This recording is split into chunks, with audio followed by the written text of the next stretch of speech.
Hello नमस्कार, मी पायल, आपलं piles world या यूट्यूब चॅनलवर आपलं मनापासून स्वागत आहे। तर सकाळी लवकर उठून मी उंबऱ्याला लेपन केलं आहे। आज आहे चैत्र पौर्णिमा, तर उंबऱ्याला आपल्याला हळदीचं लेपन करायचं असतं, रांगोळी काढायची असते, पूजन करायचं असतं आणि असं पूजन पौर्णिमेला अमावस्येला आपण करतोच शुक्रवारी। तर देवांनाही छान उजळून झालं आहे। पौर्णिमा अमावस्या म्हटलं की आपण देवांना तर उजळलंच पाहिजे आणि असं पूजा केल्यावर खरंच खूप छान वाटतं घरामध्ये। आणि मला तेवढी देवावर श्रद्धा ही आहे आणि मला तेवढं आवडतं ही पूजा छान करायला। त्यामुळे मी पूजा सकाळी लवकर उठून व्यवस्थित केली आहे। उजळलेही आहेत देवांना उजळल्याशिवाय उजळले त्या दिवशी देवांचं रूप वेगळंच दिसतं। आणि आज चैत्र पौर्णिमा आहे, मग तर हा हिंदू धर्मात शुभ मानला जातो हा दिवस। आज चंद्र हा चित्रा नक्षत्रात असतो, त्यामुळे ही चैत्र पौर्णिमा असते। तर चैत्र पौर्णिमेला आपल्याला कुलदेवीचा कुळाचार करण्याचा दिवस असतो, कुंकुमार्चन करायचं असतं देवीचं। आणि याच दिवशी हनुमान जयंती ही असते, त्यामुळं हनुमानाचीही आपल्याला घरी काही पूजा आपण करत नाही हनुमानाचं, पण हनुमानच्या मंदिरातही जाऊन आपण पूजा करू शकतो, दर्शन घेऊ शकतो। आणि आज देवीसाठी विशेष दिवस असतो, कारण आज आमच्या गावाकडं देवीची यात्रा भरते आणि त्यामुळं हा दिवस महत्त्वाचा असतो।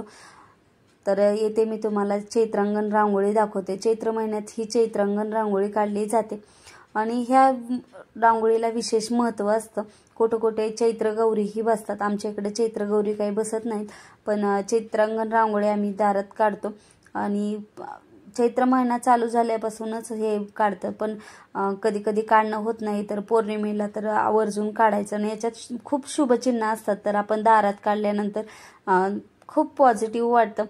तर सगळे चिन्हही असतात त्याच्यात, सगळे जे शुभचिन्ह आपल्या मानले जातात ते सगळे चिन्ह याच्यात असतात। या दिवशी आपल्याला देवीची अभिषेक करायचा आहे आता तुळजाभवानीचा, आणि माझ्या सासरकडून तुळजाभवानी माता आमची कुलदैवता आहे आणि माहेरकडून येडेश्वरी माता, आणि या दोघी बहिणी आहेत। तर तुळजाभवानी माता ही येडेश्वरी मातेची मोठी बहीण, आणि ह्या पौर्णिमेला येडेश्वरी मातेची यात्रा असते। पौर्णिमा झाली की दुसऱ्या दिवशी खूप मोठ्या प्रमाणात येरमाळ्याला यात्रा भरते आणि असं म्हणतात की या दिवशी दोन्ही बहिणी एकत्र येतात या येरमाळ्याला।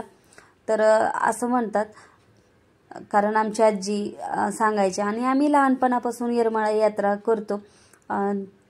चुन्याच्या रानात जाणं, पालखीचं दर्शन करणं, चुना वेचणं हे आम्ही लहानपणी केलं आहे, त्यामुळं आम्हाला खूप श्रद्धा आहे। आणि आमच्या मामाच्या घरी येडेश्वरी मातेचं स्थान म्हणजेच देवी आहे येडेश्वरी माता, त्यामुळं आम्ही लहानपणापासूनच देवीचं दर्शन घेणं, देवीची श्रद्धा ठेवणं, आणि नवरत्नामध्ये तर देवीची खूप विशेष यात्रा भरल्यासारखं आमच्या मामाच्या घरी असायची, त्यामुळं मग आम्ही पूजा करायचो। त्यामुळं पूजा तेव्हा लहानपणी कळत नव्हती, पण आता जसं जसं मोठं होईल तसं तसं देवीबद्दल मनात एक प्रकारची श्रद्धा तयार झाली आहे, त्यामुळं देवीची पूजा करायला खरंच खूप छान वाटतं। तर येडेश्वरी मातेची ही मी आज अभिषेक करून घेणार आहे। अभिषेक करताना आपण पंचामृत, पाणी, परत गंगाजल वापरू शकतो, आणि आपल्याला याच्यात विशेष म्हणजे हळदी कुंकाचं पाणी टाकायचं, कारण हळदी कुंकाला देवीच्या सेवेमध्ये विशेष महत्त्व असतं, हळदी कुंकू, आणि त्यामुळं आपल्याला हळदी कुंकाचं पाणीही करायचं असतं।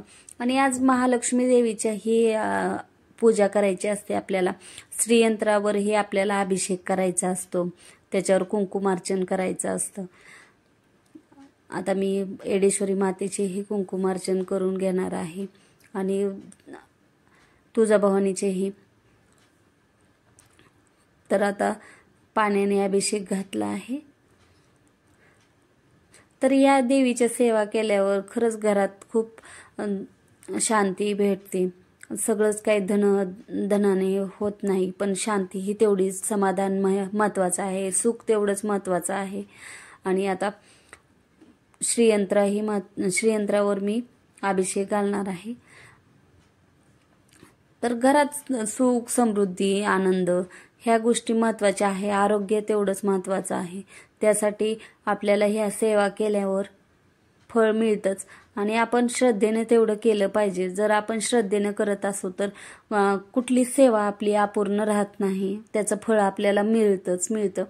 त्यामुळं मग सेवेला महत्त्व द्यायचं आणि या सेवा केल्यावर मन शांती ही होते. कारण आपल्याला रोजच सगळं गोष्टीचं एवढं धकाधकीचं जीवन असतं, त्यामध्ये काही अडचणी असतात. त्यामुळं मग देवाची पूजा केल्यानंतर मनाला एक प्रकारची शांती मिळते आणि खरंच खूप पॉझिटिव्ह वाटतं पूजा केल्यानंतर. आता मी अभिषेक करून झाला आहे, आता मला कुंकुमार्चन करायचं आहे. तर आपल्याला कुंकुमार्चन करताना मंत्र म्हणायचा आहे किंवा तुम्ही उदेगांबे उद्या असं म्हटलं तरी चालतं. नाहीतर यूट्यूबला तुम्ही तुळजाभवानीचं स्तोत्र म्हणून असते ते लावून ठेवलं तरी तुम्ही तसं लावून ठेवू शकता. आणि आपल्याला कुंकुमार्चन करायचं आहे. कुंकुमार्चन करताना कधीही पायापासून डोक्यापर्यंत असं कुंकुमार्चन आपल्याला करायचं. तर आता तुळजाभवानीचं कुंकुमार्चन मी करते, नंतर मग येडेश्वर मातेचं कुंकुमार्चन करेन. आणि आता आज देवीचा मळवट ही मी आज भरणार आहे. तर मळवट भरल्यावर देवीचं रूप इतकं छान दिसतं, म्हणजे खूप मनाला असं प्रसन्न वाटतं. आणि एकदा तरी आपल्याला वर्षातून आपल्या कुलदेवतालाच गेलंच पाहिजे, कुलदेवतालाही गेलं पाहिजे आणि कुलदेवीलाही गेलं पाहिजे. कारण आपलं कुळाचार पाळणं हे आपणच पाळलं पाहिजे.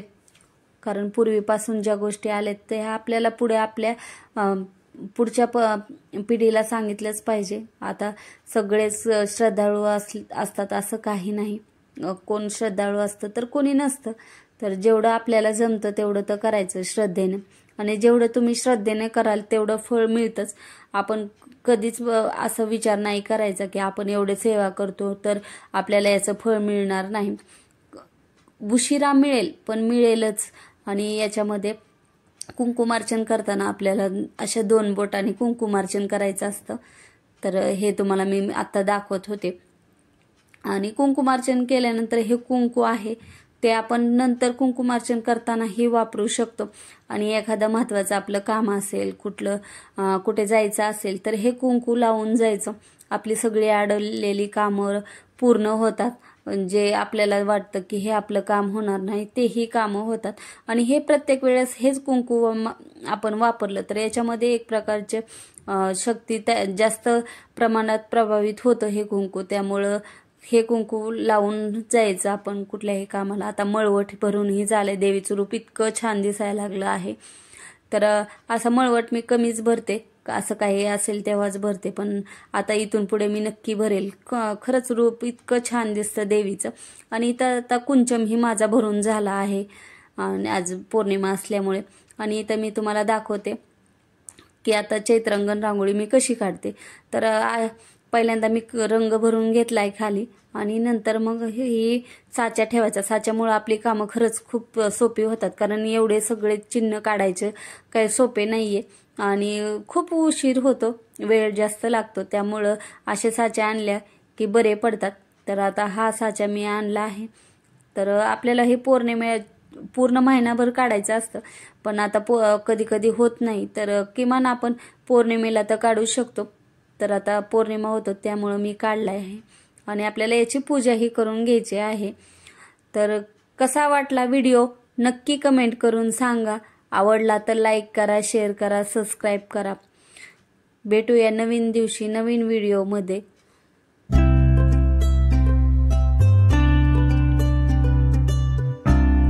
संपूर्ण व्हिडिओ बघितल्याबद्दल मनापासून आभार.